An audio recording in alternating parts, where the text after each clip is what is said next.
Chipre, libertad económica para salir adelante. Hoy quisiéramos referirnos al país No.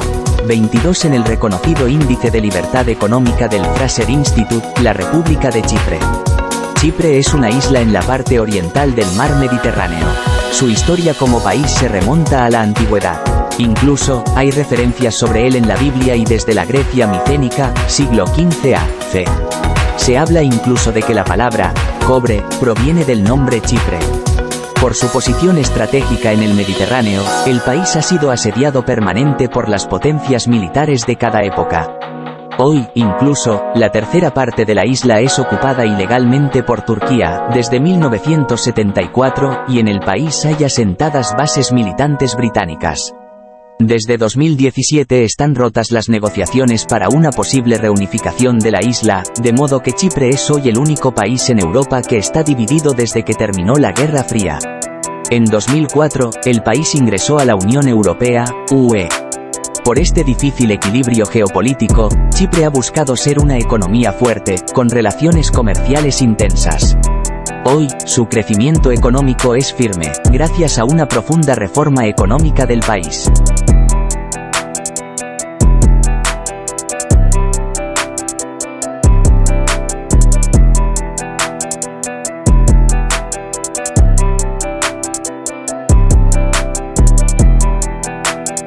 Chipre hoy tiene una calificación de 7,84 sobre 10, 10 sería la completa libertad económica, en el ranking de libertad económica y ocupa el lugar 22 de 162 países, como señalamos al inicio. Los puntos más destacados son, la inversión de empresas paraestatales es solo del 13% de la inversión total, de las más bajas a nivel mundial.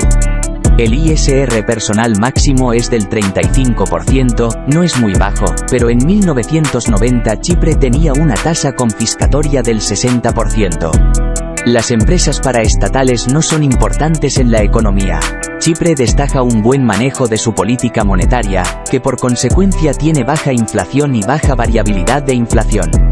Chipre tiene un gran compromiso con el libre comercio, destaca que los trámites aduaneros son ágiles y bajos aranceles. Chipre no tiene muchos controles de capital. Tiene además gran apertura a la inversión extranjera. Chipre destaca por una gran competencia bancaria, y no hay bancos de gobierno importantes.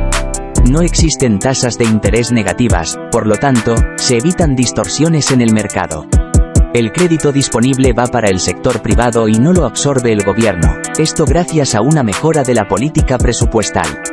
En cuestión de regulaciones empresariales, en Chipre destaca la apertura rápida de empresas, proceso que además no es costoso, lo cual indica que hay una democratización del empresariado. Las empresas tienen el apoyo de una administración pública imparcial.